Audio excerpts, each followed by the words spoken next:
wa man wala. Asyhadu an la ilaha illallah wahdahu la syarikalah wa asyhadu anna Muhammadan abduhu wa rasuluh, amma ba'd. Saudaraku se-Islam, ibadah umroh adalah merupakan ibadah yang Masya Allah besar di sisi Allah Subhanahu wa Ta'ala. Rasulullah SAW menganjurkan kita untuk selalu mengulangi umroh, di mana Rasulullah bersabda, al-umratu ilal umrah kafaratun lima bainahuma. Umroh sampai umroh berikutnya itu bisa menggugurkan dosa-dosa di antara keduanya. Subhanallah, ternyata umroh bisa menggugurkan dosa yang ada di antara dua umroh tersebut. Nabi juga sallallahu alaihi wasallam bersabda, tabi'ul hajj wal umrah fa innahuma yanfiyani al-faqra wal dhunub.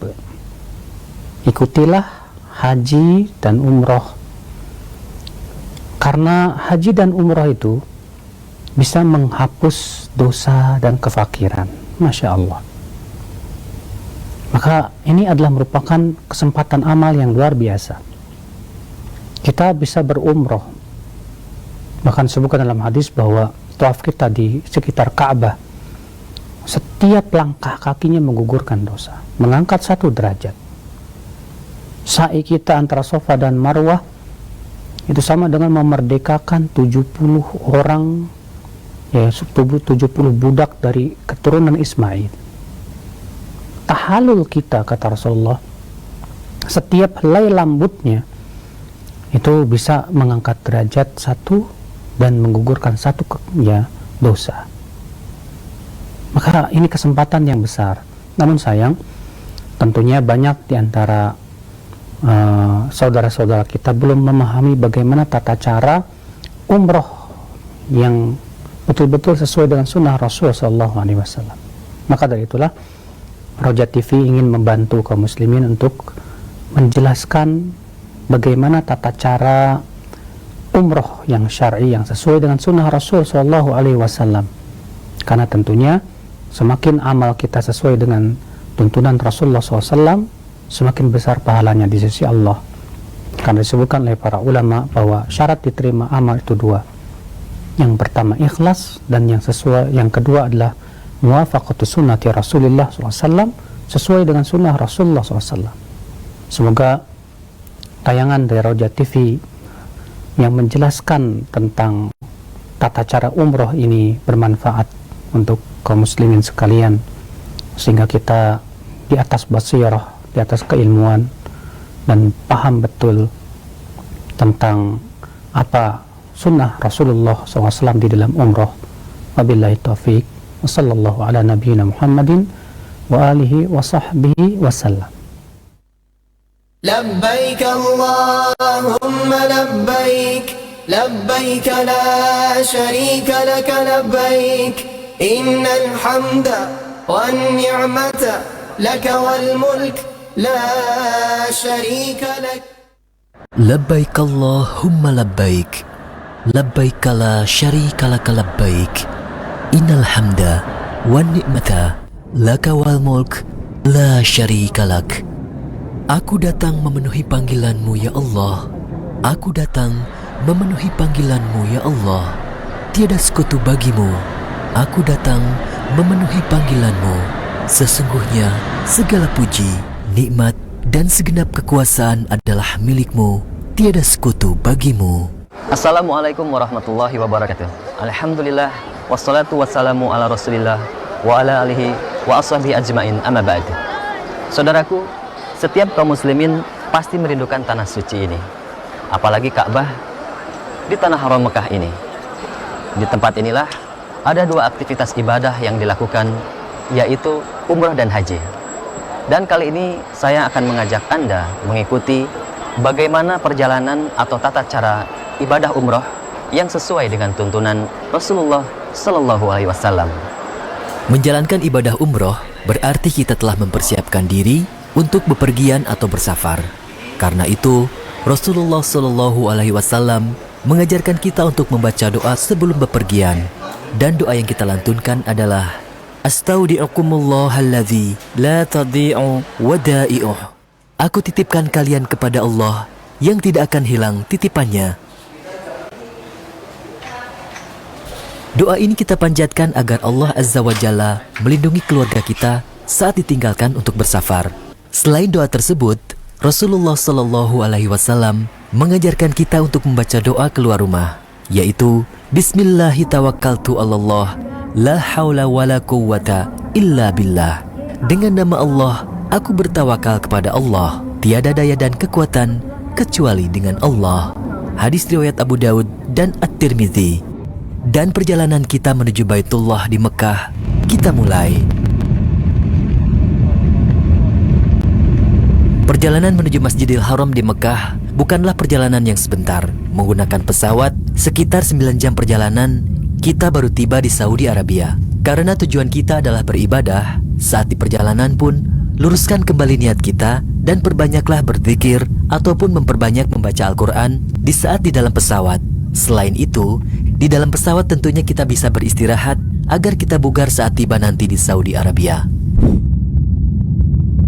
Jamaah Indonesia yang akan melakukan ibadah umroh bisa memilih mikot atau tempat yang telah diisyaratkan untuk mengawali berikhram dengan beberapa pilihan.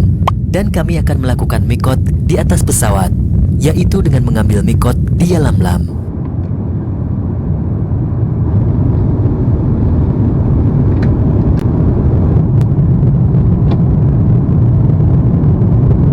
Mikot ini adalah mikot para jamaah yang kepergiannya berasal dari daerah Yaman, di mana pesawat yang kita naiki melewati daerah tersebut. Namun jika Anda akan mengunjungi kota Madinah terlebih dulu, maka mikot bisa dilakukan di Dzulhulaifah atau di Bir Ali.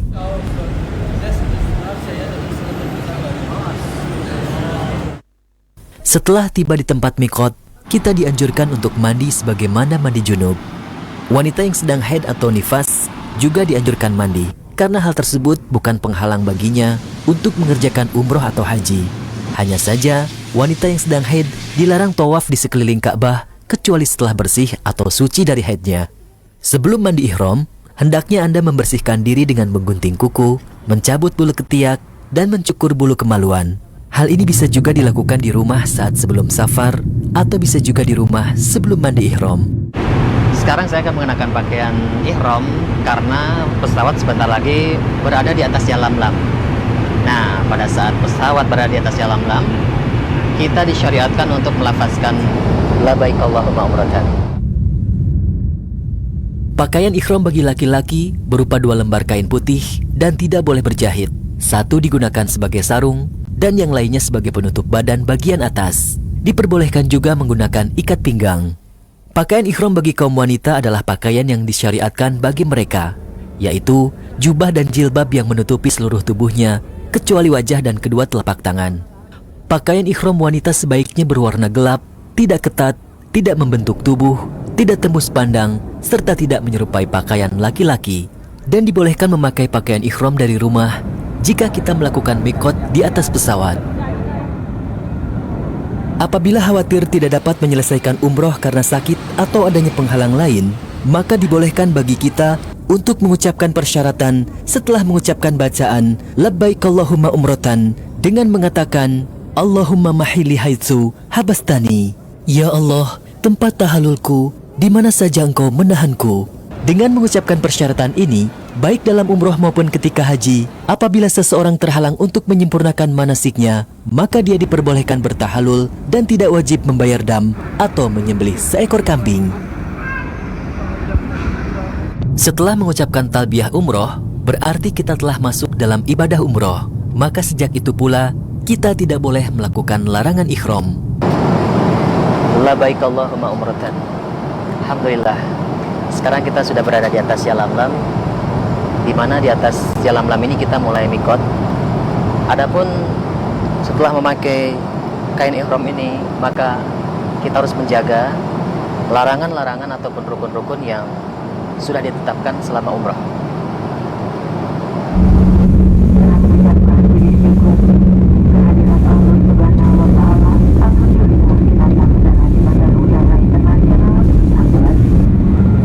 Larangan dalam ihram diantaranya adalah melakukan hubungan intim antara suami dan istri, bercumbu, mencium, serta memandang wanita dengan syahwat, mencukur rambut kepala, memotong kuku, menikah maupun melakukan akad nikah, menikahkan orang lain, atau meminang seorang wanita. Membunuh binatang buruan, memakai minyak wangi di badan maupun di pakaian, mengenakan pakaian berjahit, menutup bagian kepala dengan sesuatu yang langsung menempel padanya, seperti peci atau sorban. Khusus wanita, ia dilarang memakai nikob atau penutup muka dan sarung tangan. Akan tetapi, dibolehkan jika sekedar menempelkan sehelai kain pada wajah untuk menutupi muka dari pandangan kaum laki-laki yang bukan mahram. Mendekati dan melakukan perbuatan maksiat, makan daging binatang buruan yang dia memiliki andil dalam pemburuannya. Tidak ada sholat sunnah ihram, namun bagi jamaah yang mengambil mikot di Dzulhulaifah, dianjurkan sholat sunnah 2 rakaat di mikot tersebut, karena ia adalah bagian dari lembah Aqiq yang diberkahi, dan Allah memerintahkan nabinya sholat di sana. Setelah berihram, kita disunnahkan untuk terus bertalbiyah dari mikot menuju Makkah. Disunnahkan bagi laki-laki untuk mengeraskan suara talbiyah. Adapun wanita diperbolehkan selama tidak menimbulkan fitnah. Teruslah membaca talbiyah sampai Anda tiba di Masjidil Haram. Bacaan talbiyah juga bisa Anda selingi dengan bacaan takbir ataupun tahlil. Sebelum Anda memasuki Masjidil Haram, jangan lupa untuk bersuci dari hadas besar maupun kecil. Demikian pula dengan wanita yang harus suci dari haid dan nifas, karena kita akan melakukan tawaf umroh.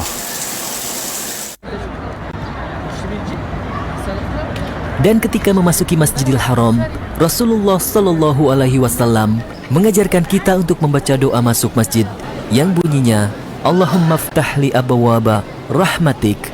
Ya Allah, bukakanlah pintu-pintu rahmatmu untukku. Dan setelah masuk ke dalam masjid, kita tidak perlu melakukan sholat sunnah tahiyatul masjid, akan tetapi langsung mengerjakan tawaf. Sedangkan jika saat kita memasuki Masjidil Haram bertepatan dengan sholat fardu, maka kita bisa mengerjakan sholat fardu terlebih dahulu, baru melanjutkan tawaf. Dan ketika pertama kali melihat Ka'bah, kita disunnahkan untuk membaca doa seraya mengangkat tangan seperti yang pernah dilakukan oleh Umar bin Khattab radhiyallahu anhu. Adapun doanya adalah Allahumma antas salam wa minkas salam fahayna rabbana bis salam. Ya Allah, Engkau adalah as-salam dan hanya darimu kesejahteraan, dan langgengkanlah kami wahai Rabb kami dengan penuh kesejahteraan.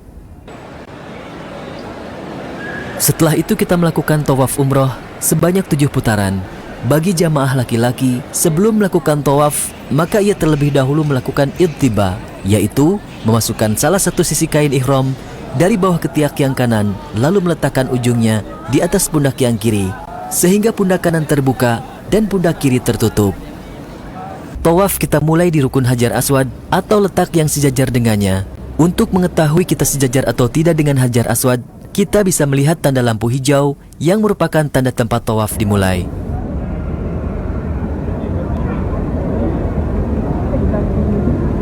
Disunahkan mengusap Hajar Aswad sambil mengucapkan Bismillahi Allahu Akbar. Namun jika tidak bisa, cukup melambaikan tangan sambil mengucapkan Bismillahi Allahu Akbar. Berjalanlah dengan tenang dan perbanyaklah berzikir kepada Allah atau berdoa. Tidak ada zikir tertentu saat melakukan tawaf, namun perbanyaklah membaca Subhanallahi wa bihamdih Subhanallahil azim, atau membaca Subhanallah walhamdulillah wala ilaha illallah wallahu akbar wala hawla wala quwwata illa billah, atau membaca istighfar Astaghfirullahal azim, atau membaca doa-doa lainnya yang berasal dari Al-Quran dan Rasulullah, bersolawat ataupun membaca Al-Quran. Ketika kita tiba di rukun Yamani, kita disunnahkan untuk mengusap rukun Yamani tanpa membaca doa. Namun jika tidak bisa, tidak perlu memberikan isyarat dengan tangan. Pada putaran pertama hingga ketiga tawaf, kita berlari-lari kecil antara rukun Yamani dan rukun Hajar Aswad sambil membaca doa. Rabbana atina fid dunya hasanah wa fil akhirati hasanah wa qina adzabannar. Ya Allah, berikanlah kepada kami kebaikan di dunia, berikan pula kebaikan di akhirat, dan lindungilah kami dari siksa neraka.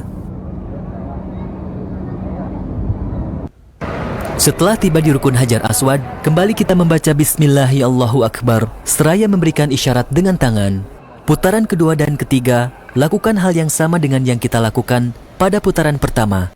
Pada putaran keempat hingga ketujuh, antara rukun Yamani dan Hajar Aswad, kita tidak perlu lagi berlari-lari kecil. Tetapi zikir atau doa yang diajarkan tetap sama, yaitu membaca Rabbana atina fid dunya hasanah, wa fil akhirati hasanah, wa qina adzabannar.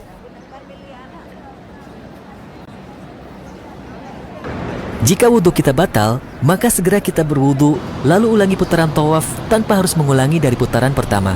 Misalkan wudhu kita batal pada putaran kelima, maka setelah berwudhu, kita hanya mengulangi putaran yang kelima, lalu dilanjutkan tawaf hingga selesai. Setelah menyelesaikan putaran tawaf terakhir, sesampainya di Hajar Aswad, tidak perlu lagi mengangkat tangan memberi isyarat, dan kita bisa kembali menutup kedua pundak.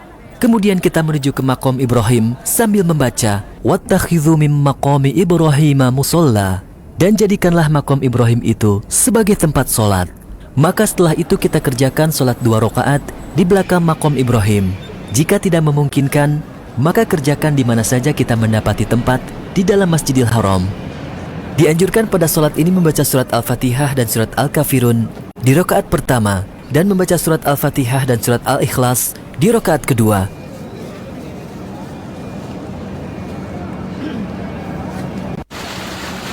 Sebelum melanjutkan sa'i, setelah sholat sunnah 2 rakaat, kita dianjurkan untuk meminum air zam-zam. Dan doa yang diajarkan Rasulullah SAW adalah Allahumma inni as'aluka ilman nafi'an, wa rizqan wasi'an, wa shifaan min kulli da'. Ya Allah, aku mohon kepadamu ilmu pengetahuan yang bermanfaat, rezeki yang luas, dan sembuh dari segala sakit. Ibadah selanjutnya yang kita lakukan adalah sa'i. Sangat jelas petunjuk-petunjuk di dalam Masjidil Haram menuju tempat sa'i. Sa'i adalah kita berjalan dan berlari-lari kecil antara Bukit Sofa dan Marwah sebanyak 7 kali. Ketika telah dekat dengan Bukit Sofa, maka bacalah Innas Sofa wal Marwata min sya'airillah. Sesungguhnya Sofa dan Marwah adalah sebagian dari syiar Allah. Setelah itu kita membaca Abada'u bima bada'allahu bih. Kami memulai dengan apa yang dengannya Allah memulai. Dibaca hanya 1 kali dan tidak lagi dibaca pada saat menaiki Bukit Marwah atau kembali ke Sofa.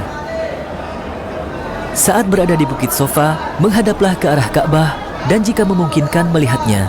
Rasulullah SAW mengajarkan kita berada di Bukit Sofa untuk membaca Allahu Akbar, Allahu Akbar, Allahu Akbar. Allah Maha Besar, Allah Maha Besar, Allah Maha Besar.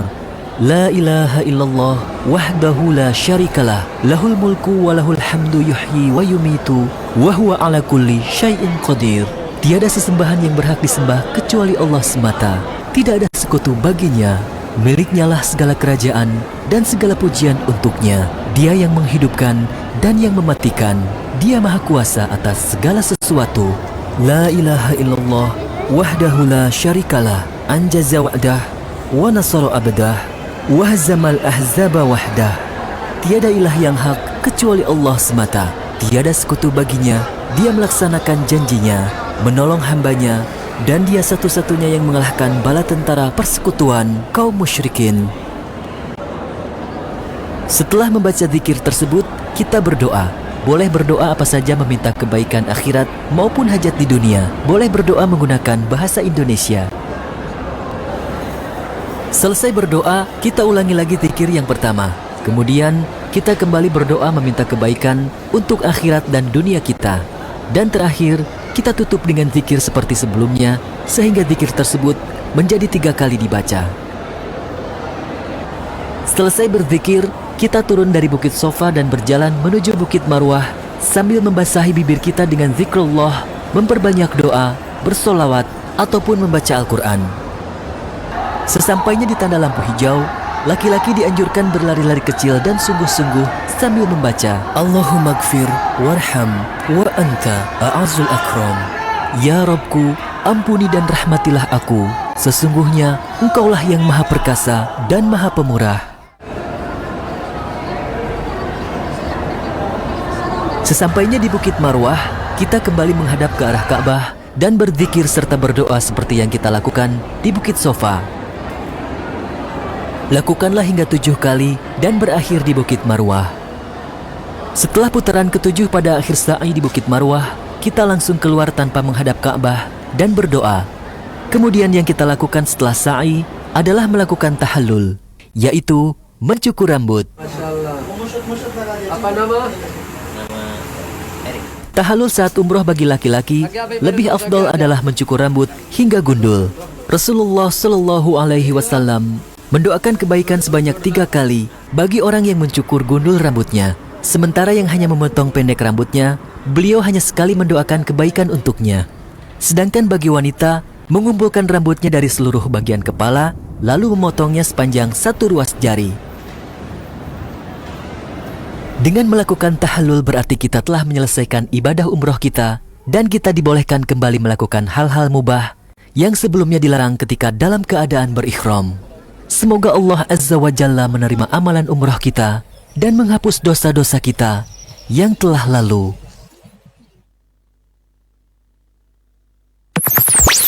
Roja TV, saluran tilawah Al-Quran dan kajian Islam. Qala Rasul Sallallahu alaihi wasallam